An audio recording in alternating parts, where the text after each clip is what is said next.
Good, good, good. Who's that? Marvin, how's that little guy? Hey, my man. How are you, sir? He's great, man. He's 11 months old, trying to walk, but Wow, mostly almost crawling. a year already. I know, right? So Yeah, this Time pandemic, flies. man. Time has a funny way in the pandemic, man. absolutely. Sir.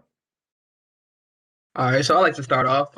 My name is Andre Beckles. I'm the Port Covington Local Hiring Law Project Coordinator.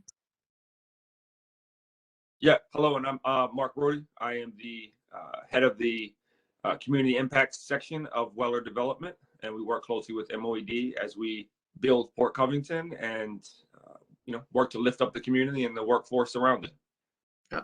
And today is our MOED Learn session for the Port Covington project.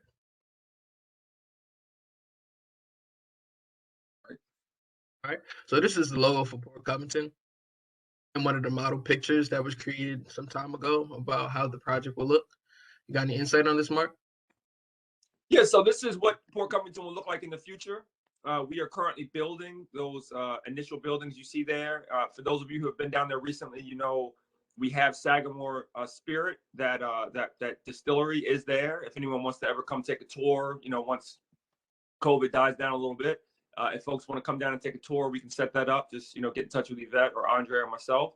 Also, the restaurant there, our Rye Street Tavern, has been closed for probably about 9-10 months right now. But as soon as the construction is done on the building surrounding, it will be opening back up, and people will be down. There'll be parks, people walking around, retail, offices. So this is just a snapshot of basically about a year from now.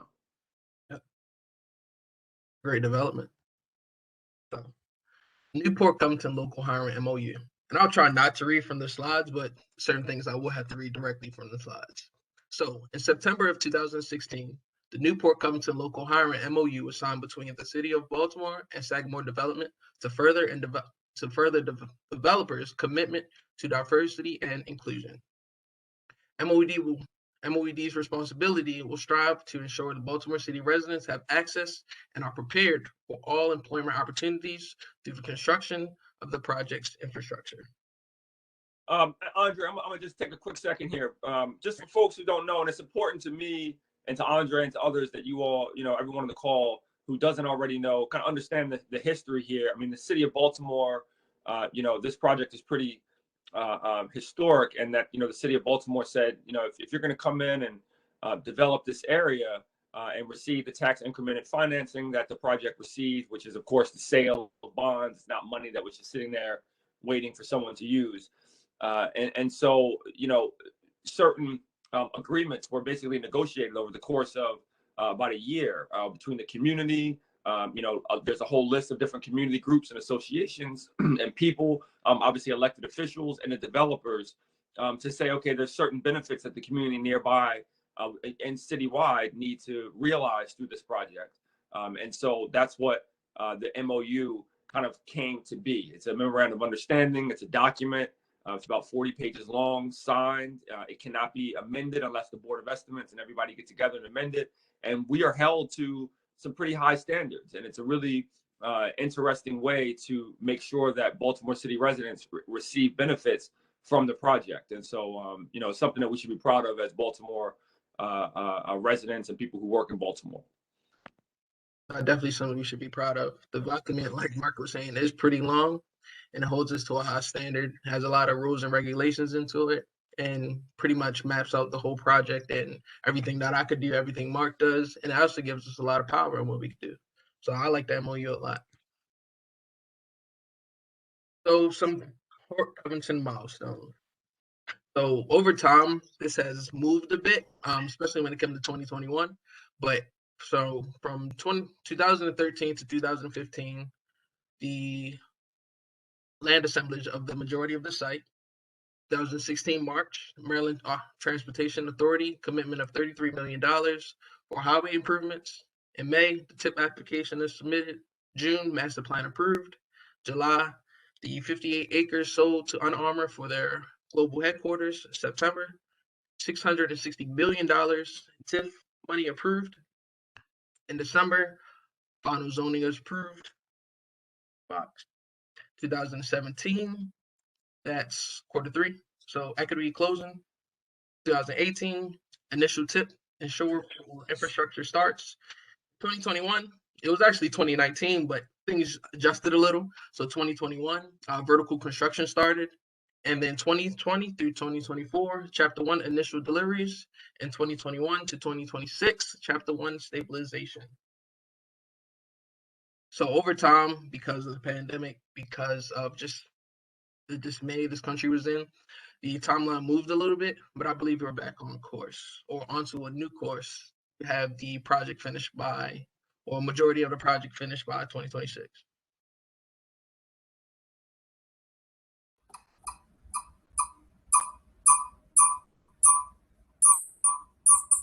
All right.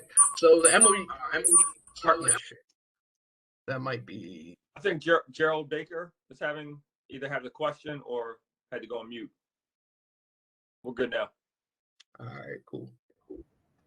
So the MOU solidifies a partnership between Port Covington Development Team and the Mayor's Office of Employment Development to meet and exceed the benchmark contained in the MOU. So myself, I'm the Port Covington Local Hiring Line Project Coordinator, and a couple of my duties. So essentially working collaboratively with training partners to ensure Baltimore City residents have access and are prepared for employment opportunities through the construction of the project's infrastructure, but not only through the infrastructure, that's through the whole project in itself. So working with different community partners. I know we work with Turnaround Tuesday a lot, and there's various other community partners essentially to get Baltimore City residents and have them trained for a lot of these positions.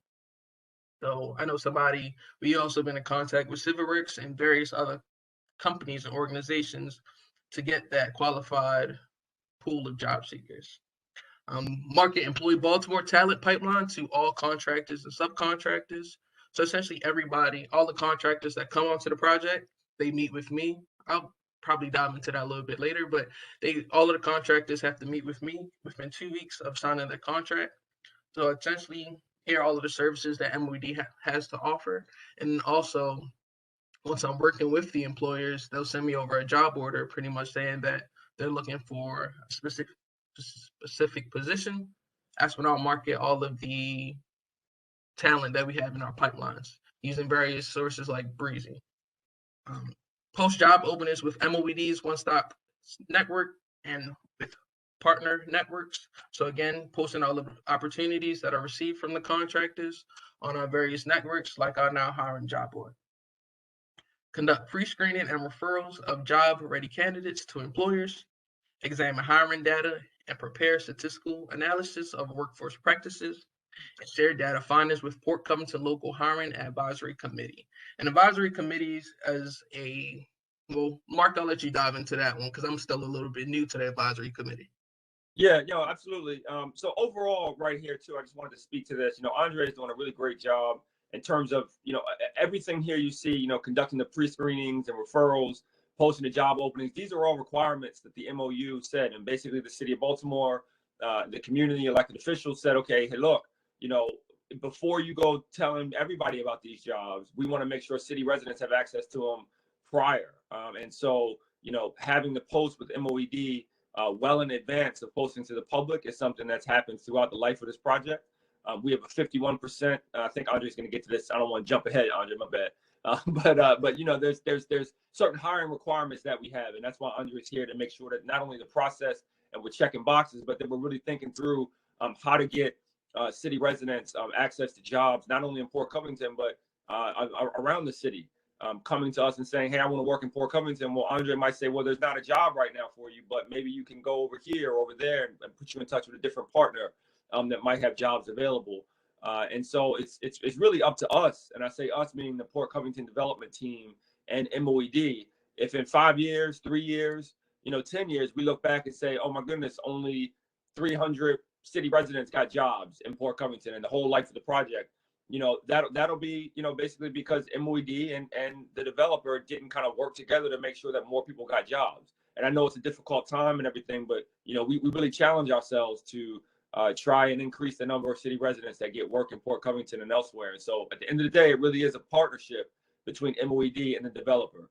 The local hiring advisory committee is another requirement of the MOU. And basically quarterly, we get together a host, some of the people who are on this call right now, and other workforce partners to just talk about the numbers, how many people have been hired, how many pre-screens have been done, what Andre's role has been, how he's been working, what challenges he's been facing, right now with COVID and everything else, thinking outside the box, trying to get creative on how to increase the numbers. And so that committee gets together, and it's residents, it's workforce partners, it's folks from MOED, it's folks from my team, and just get together and discuss the numbers and how we can be better. So that's basically what the hiring advisory committee is. And if anybody wants to be part of that and have another meeting for them to attend virtually for the next couple months, feel free to reach out. We'd love to have you to help us think outside the box.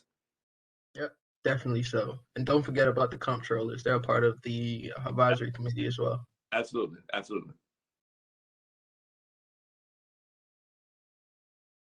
All right, so Mark touched on a little bit, but the workforce development MOU goals. So 30% of all on-site workers must be from Baltimore City. 51% of new hires must be Baltimore City residents. 12% of work to be allocated to apprenticeships. 25% of apprenticeship work must be performed by workers with barriers to employment. And the 1748 per hour plus 593 per hour for health benefits. So I'm gonna just stop there. We've been doing a lot of work when it comes to apprenticeships. I know myself, Yvette, Mark, various people within the agency have been putting a lot of work towards apprenticeships. And this is one of the great parts of the MOU that was already embedded into it, essentially trying to promote apprenticeships in the city of Baltimore. Yeah, so again, right here, real quick, I mean, this is part of what everyone's talking about now with equity and, with the ARPA funds that the city has received. And I know MOED is doing a great job of rolling out their own apprenticeship program, which we plan to work with you all on. But this was negotiated and determined, years ago that, on the Port Covington project, apprenticeships have to be made a priority. And so we have a list from Whiting Turner and others, primes and subs on the project of how many job trades are actually eligible for apprenticeships, where apprenticeship programs exist, and then what percent of people on the job are actually in the apprenticeship programs. And as you see, the percents here have to be met, and we're held to a high standard, and these numbers are monitored and checked by the comptroller's office through audits that we do. And so if anyone has any ideas or thoughts on how we can improve on this or increase the numbers of apprentices and apprenticeships and pre-apprenticeships that we have, by all means, please reach out. And help us continue to achieve our goals.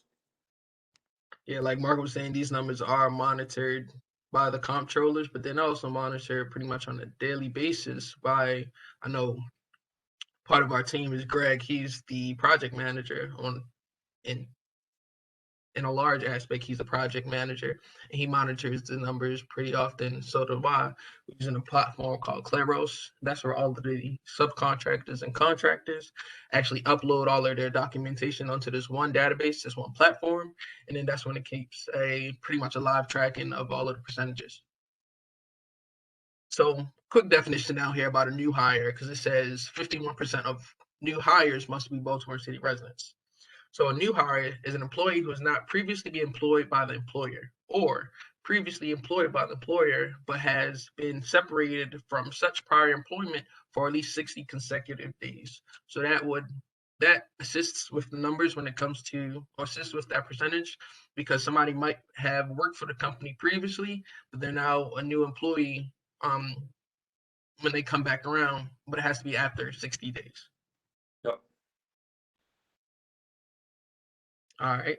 So the local hiring law workforce process. So this is pretty much my process of how I work with all of the contractors and subcontractors.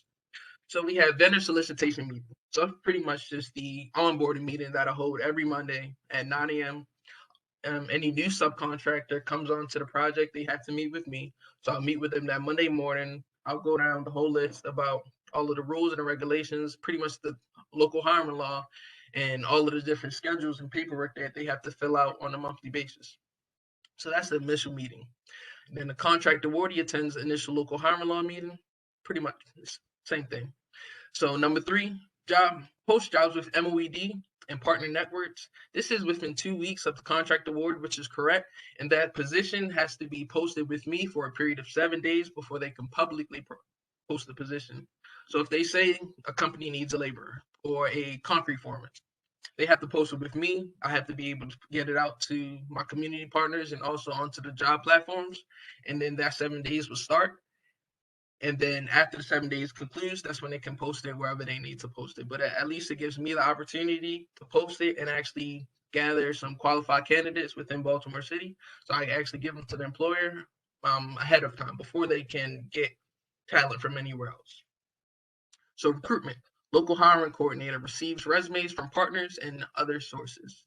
So pretty much receiving them from the other sources, meaning the different job platforms, and partners, our community partners, or just even my coworkers. Everybody a part of the BSR team, everybody a part of the employee services team. Send me referrals from people, the various positions that I might have, and then that's way I can get that over to the employer to pretty much start that recruiting process. Number 5, local hiring coordinator pre-screens and refers qualified candidates, like I just said. Number 6, employer hires qualified candidates. Local hiring coordinator contacts employer for hiring updates. So it's pretty much a form for number 6. That's one of the last forms that the employer has to fill out. Every time I refer a candidate, they have to document it, along with myself, but they had to document that referral and then also tell me if they interviewed the candidate, if they didn't interview the candidate, why and why not, if they were hired, if they weren't hired, why and why not.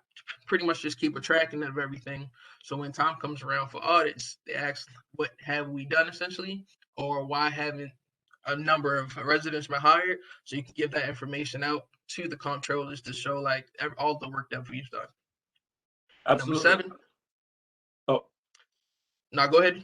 No, I was just gonna say, for this process, Andre, I know it's you just kind of talking through it, but it's complicated, and I take my hat off to you for making sure that you keep on folks, because it was negotiated early on that not only do you have to have jobs available and make them known, but you have to let us know why you didn't hire a Baltimore City resident if you didn't, right? So if I brought you 3 candidates, you can't just say, okay, none of them were good. You got to give a reason. And that feedback allows Andre and others to think through, okay, well, what do we need these new candidates to have? What are people missing?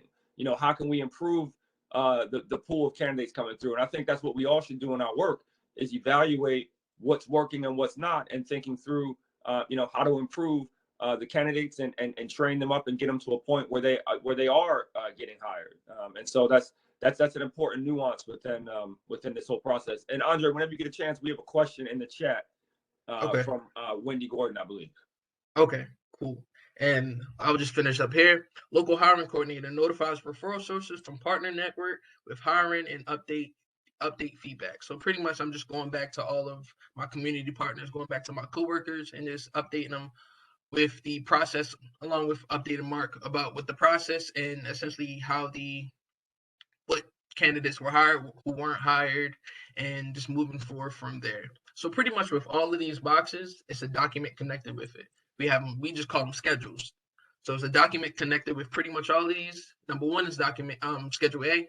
Number 2 is Schedule B. Number 3 is Schedule D. No, excuse me, Schedule E. They get confused sometimes. And then number 6 and number 7 is Schedule F. So a lot of these schedules are connected with each other. A few more schedules that I didn't mention was Schedule C and Schedule D. Pretty much that is the manpower report. So all of the employers essentially have to report how many hours were worked on a project, who worked the hours, when they worked the hours. It's just tracking all of the hours for the project. And then Schedule D is pretty much a similar document, just a monthly list of employees, just listing who was all on the project and pretty much where they live. Yep. And when I first started a couple of years ago, I remember hearing from Greg, our construction vice president, and saying, this is extra paperwork that people don't normally have to fill out, right? And it's special to Port Covington. It's a process, but it's important to us, right? It's not the last thought on the mind. It's got to be your first thought. As a prime and a sub, and whomever working in Port Covington, you got to think about local hiring. And so, you better add it to somebody's work plate, to that process. Somebody on your team's got to be on it daily. And so it's something that we really hold ourselves to a high standard about. And I'm going to go ahead and answer Wendy's question.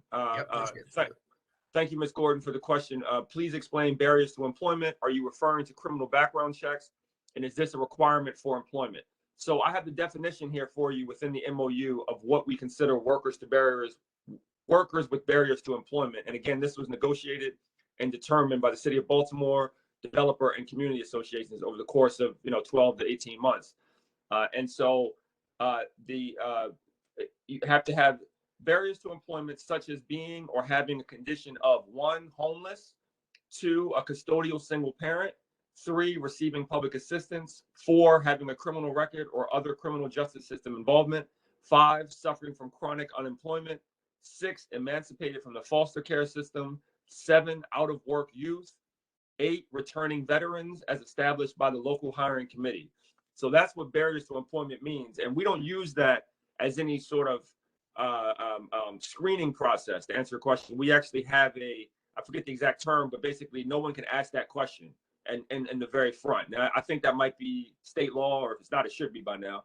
But, years ago, we decided that Port Covington was going to be a place where if you're hiring, when you're hiring, you can't ask that question initially about a criminal background. So that is not something that is a requirement for employment. However, it actually is a benefit to you if you do have barriers to employment, because then you're considered as someone that we have to keep priority for apprenticeships and otherwise. So that's what the barriers to employment piece is. It's recognizing that these folks traditionally are frozen out from certain training, certain hiring, as we all know how that goes. And so we want to prioritize them within the MOU. So that's what was the community wanted, and that's what we put into the MOU. Yeah, I was just wondering, and you kind of answered the question. I realize you can't ask those kinds of questions, so I was wondering how do you assess that of a candidate? And I guess it's just based on judgment, and some details might come out in the interview, I guess. Right, I see what you mean. Yeah, you certainly can't go around and say, "Oh, by the way, are you in the foster care system?" Right, you can't. Or by the way, what is your criminal background? I was wondering if you is the criminal background check even something you consider, or it's a requirement of the job? Right. No, great question, Ms. Gordon. Thank you. All right, so I think this is my time, Andre. Thank you so much. So this is just a quick snapshot here, and I'm sorry for those of you who are super familiar with all of this. So I'll try to go through. If you have any questions down the line, feel free to reach out to Andre, Yvette, or myself. But the SB7 Coalition was the 501c3 that was created through the MOU and the Community Benefits Agreement. It is comprised of the 6 communities you see there, and then the 7th is Port Covington. Now, of course, the resources, including $10 million that was provided in 2021, directly to these 6 communities for them to use however they want within their own strategic plan for their communities. That money doesn't come to us, but we are a part of the SB7 because we're one group. So I am on the board of the SB7 Coalition, but the majority of the seats on the board are held by community members from Westport, Lakeland, Cherry Hill, Mount Winans, Brooklyn, and Curtis Bay. And so it really is a partnership. We have finance committee, appropriations committee. We provide grants through the $10 million out to communities to help with mentoring programs, beautification, cleaning and greening, public safety, the committees you see right here, community development, economic development, education, quality of life, transportation, public safety. Those are subcommittees of the SB7 Coalition. And each of those have their own priorities that the $10 million that we provided through the agreement go to fund. And then, of course, there's a reoccurring amount of funding, 25 cents on every square foot of commercial for-profit space in Port Covington. So right now we're still building, but at the end of this year, those buildings would have been completely finished, and people will start to move in, companies, groups, organizations, associations, whatever, banks, whatever, whoever moves into Port Covington.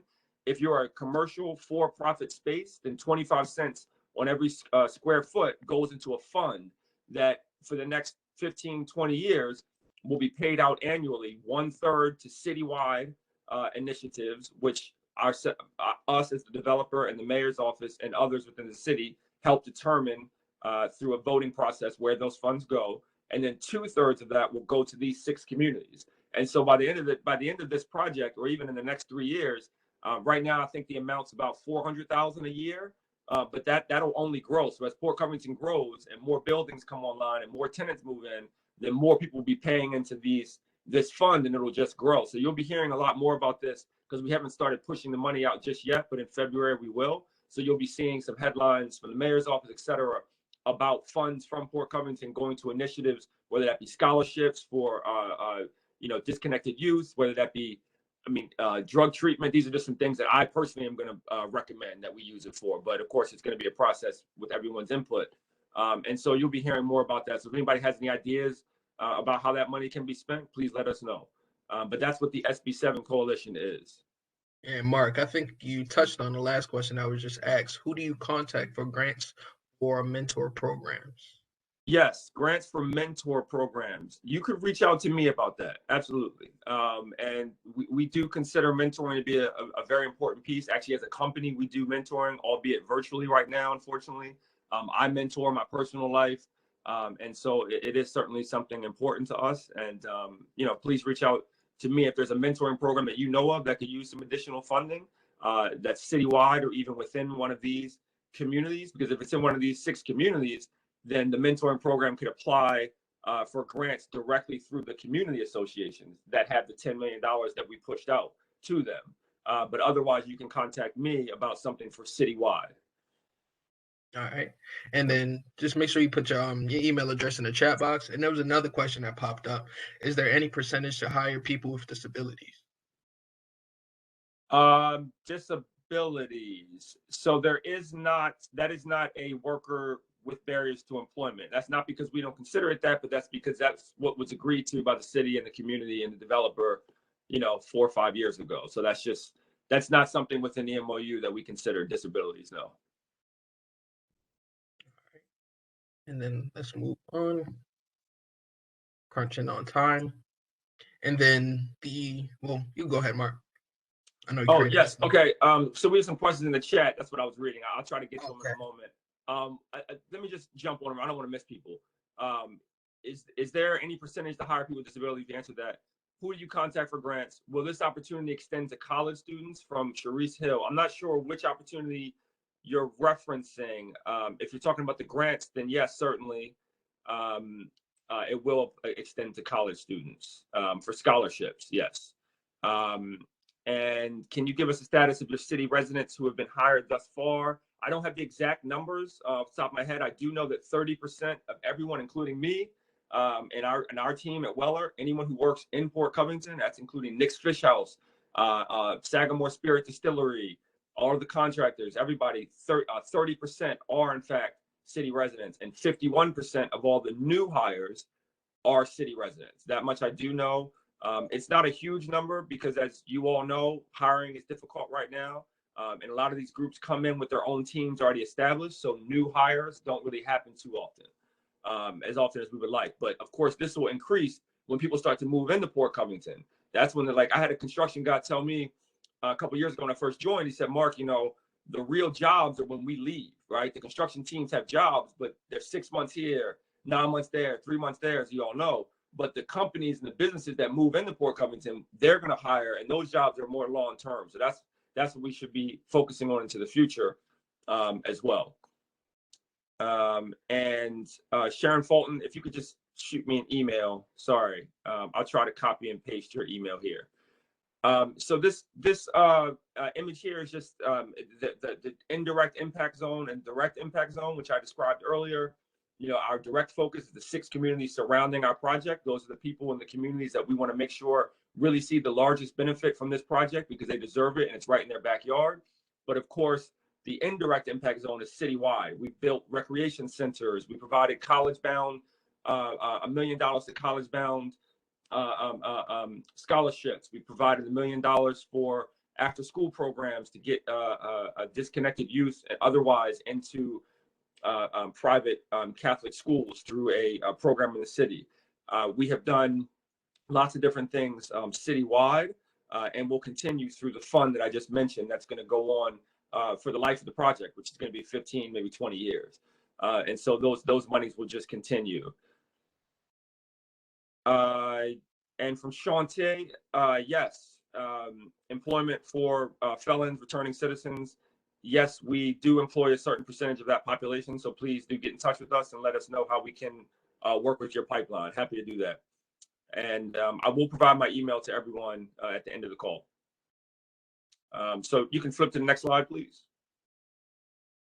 Oh, I think you skipped one. So this is just a quick snapshot. What you're going to see, the red are residential buildings, chapter 1B, just these buildings right here, kind of in the waterfront, are what we're creating, are what we're building now. We're going to have residential, retail. There's going to be a marketplace. I'll have some images after this to show you. What's important to keep in mind about the residential is, again, this area had nothing. There was no one living here. We're not displacing anyone. We're not building a Starbucks and then suddenly you're going to see people walking around that didn't used to be there before. We all know how that goes. That's not what we're doing here. No one lived in Port Covington. But now we're creating residential units, 20% of which are going to be affordable housing per 30% and 50% area media income, working with the city of Baltimore and our federal leaders to make sure there's vouchers available for those people. So 20%, I believe that comes out to 89 units out of about 400. In the first phase right here are going to be affordable housing. So you'll have doctors, lawyers, mechanics, engineers living in places they're paying, market rate for, a lot of money to live on the water. And then you'll have affordable housing units dispersed throughout that you'll never know the difference. They'll look the exact same, have the same view, have the same amenities and access, but they'll be affordable housing units for people who deserve it, people who have families, that just are trying to get a leg up and have some stability. And so we're creating affordable housing where there was none. So that's something to be proud of. That's something that the city of Baltimore negotiated and asked to happen, and that's what we're doing. And so we're proud to be able to do that. You can go to the next slide, Andre. And a question just popped up. Oh, yeah. About pandemic-related adjustments. Pandemic-related adjustments. I feel like that should be the title of an album because, boy, that is like my whole life is a pandemic-related adjustment. But pandemic-related adjustments, I'm not sure what Ms. Brash means. There are no adjustments to the financial structure. There are adjustments to how the community wants to use the funds. Perhaps because maybe, now health and wellness is a little more important, or purchasing desks that have dividers for students, or, we purchase masks and other PPE now for communities. That has changed. But in terms of the pandemic related adjustments for construction, we're still on schedule and on budget, believe it or not. I'm amazed at the construction team and how well they're doing, but there have been no adjustments. This is still what you see here is what's going to happen.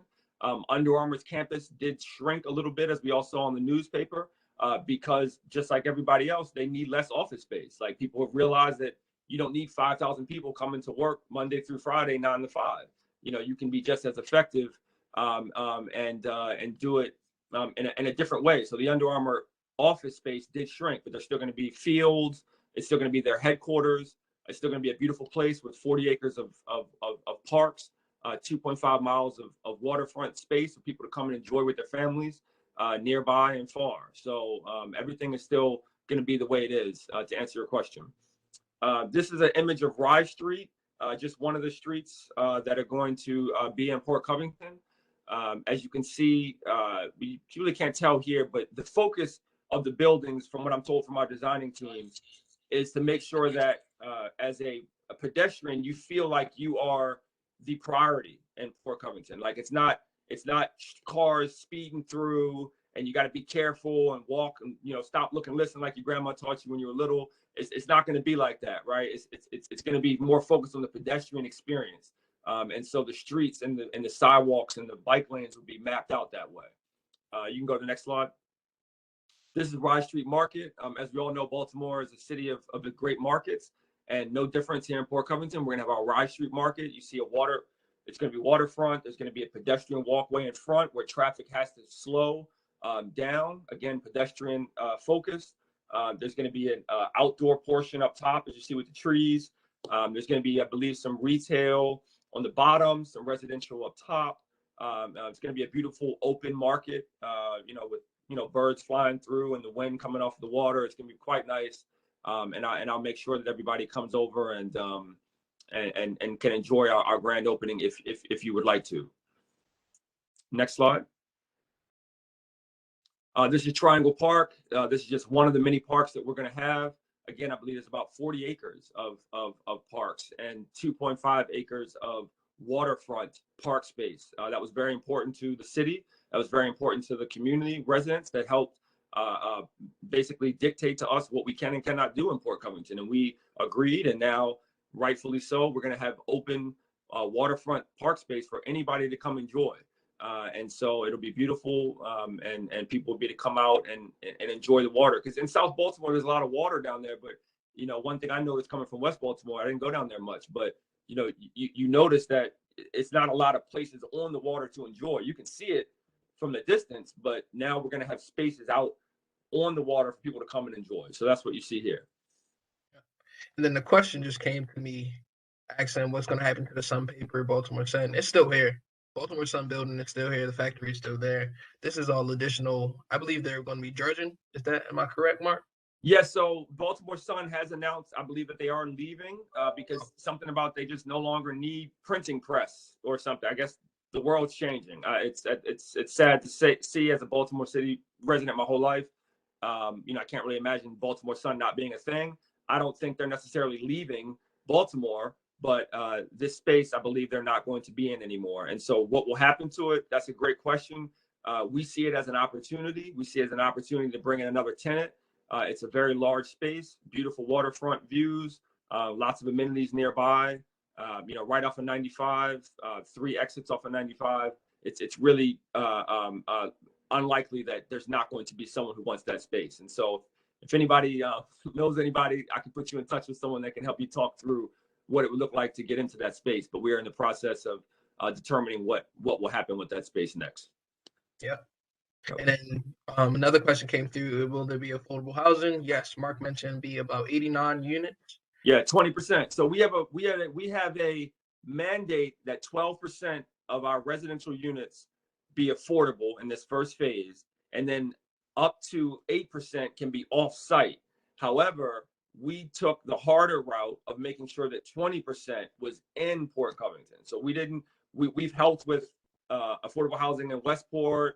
I can't think of the group. It's escaping my mind at the moment, but there's a group that helps build homes. We all know the name. I can't think of it. Anyway, we have provided funding about $200,000 to build affordable housing throughout the 6 communities surrounding, but we also are making sure that, and it's difficult with the financing structures and all of that, that 20% of our residential units on the first phase out the gate are going to be affordable housing in Port Covington. So this Rye Street Market residential right here, units in there will be affordable housing. You'll never know the difference. You won't know whether your neighbor is in an affordable housing unit or whether they're in a market rate unit. So yes, there will be affordable housing, and there was none before. So we are adding to affordable housing in Baltimore City. This is just an image, again, just, you know, coming from the south looking up, you know, 40 acres of parks, running bike trails, 2.5 miles of waterfront, as I discussed prior. So, you know, get ready to be outside and enjoy some sunny, warm days. Yeah. All right. And then that is the end of the presentation. I appreciate having all you guys today. I know we went a little bit over, but I feel like this was very important for all of my coworkers and everybody within the staff to see what Port Covington is, what I do particularly, and also what Mark does and how we have the partnership between Weller Development and MOED. There. Yeah, thank you all for taking the time today. I really do. And I mean it when I say that, you know, it really is a partnership between MOED and us, right? We have to make this work together. I know it's some difficult times for hiring and otherwise, and, you know, it's all kind of different things going on in the labor force nationwide, globally even.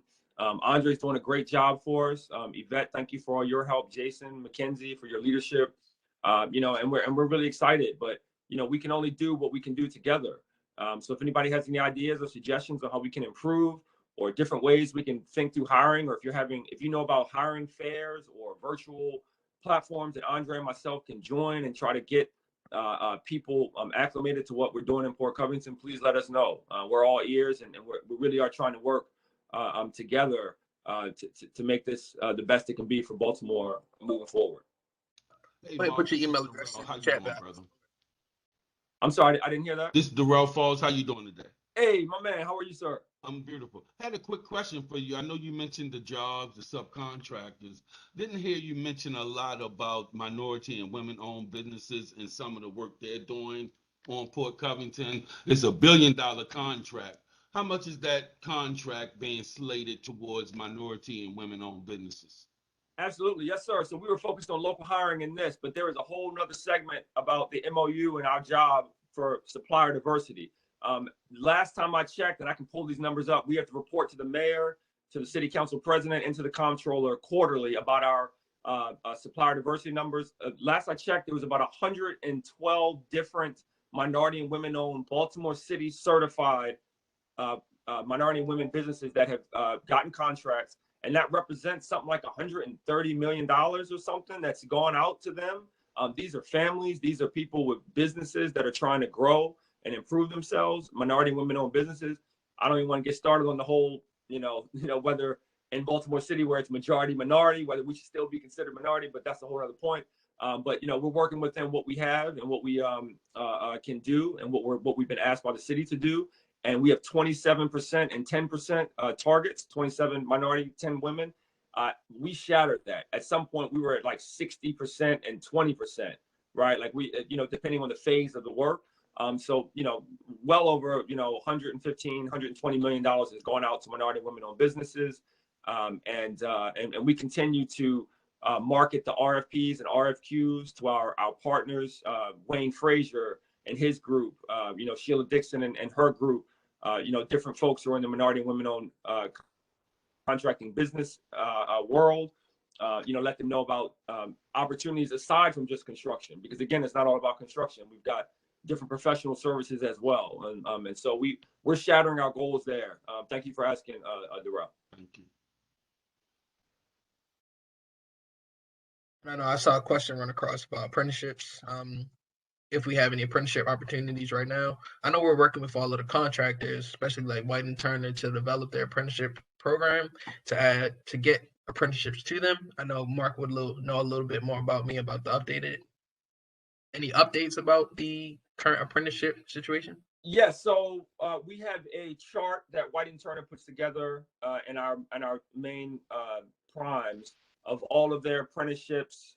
The trades that are eligible, and out of those eligible trades, ones where registered apprenticeships with the state of Maryland actually exist, and then of those, what percent are actually workers to bearers with employment, et cetera. And so we have those numbers. We are hitting what our targets are supposed to be, the 12%, the 25%.